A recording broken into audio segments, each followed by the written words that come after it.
Huyu jamaa anaongea ati mambo ya ukabila. Kama kuna mkabila mkuu Kenya hii ni William Ruto. Na anajifanya mjanja.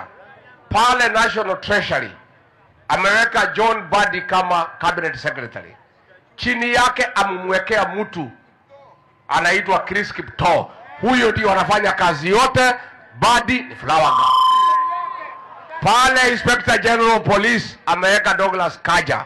Hapo chini amemweka mtu ya kabila yake anaitwa Eliud Langat, ndio anafanya kazi naye.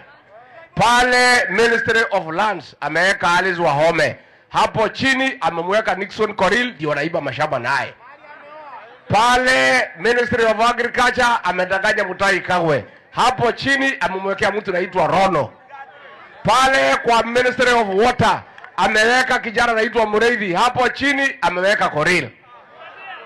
Ni mkabila si mkabila? Na huyu mtu anajifanya mjanja sana. Na ndio mimi tulikosana na yeye. Kwa sababu anataka kunichezea. Anaweka waziri, hapo chini anaweka kabila ya. Ukiangalia parastato zote za Kenya, kati ya 250 parastatos, CEO 92 ni kabila yake. Pale Central Bank ameweka Kamau Thuge. Deputy yake ameweka Susan Koech. Hii mtu anajifanya ni mjanja sana. Na anashinda hapa akiongea, ukabila, hatutaki ukabila. Mkabila mkuu ndani ya Kenya kwa vitendo ni William Samoei. Ni mkabila si mkabila? Ni mkabila si mkabila? Yeye amechukua Wakenya wengine wafala. Hapa Pwani kwa Mulimba, Ukambani anatuma ile mtu ya Soprano. Mnajua ile inaitwa Yesa? Si mnamjua? Ile mtu ya Soprano. Anaambiwa hii watu ya Pwani pelekea shilingi 500 na maharagwe. Kwake anatumana vijana wanashikana 10 wanapewa matatu moja. Vijana wawili bodaboda wanapewa posho meal. Lakini Wakenya wengine wote anasema vijana pea 500 wakakunywa pombe.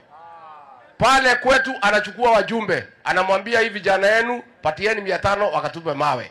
Kwake anapeleka vijana jeshi, anapeleka polisi, anapeleka askari ya jela, anapeleka KWS, anapeleka KFS, anapeleka NYS. Wale wamebaki anapeleka Australia na Japan wakafanya kazi. Ni mkabila si mkabila? This is the most tribal leader ever elected since independence. Na anajifanya ukimwona kanisani pale akiiba, hii jamaa ni mkali. Alikuja pale kwetu anasema mwadhani ya gosho. Si mnajua? Alikuja na Biblia pale anadanganya sisi. Watu wakiomba amefungua macho. Unasikia?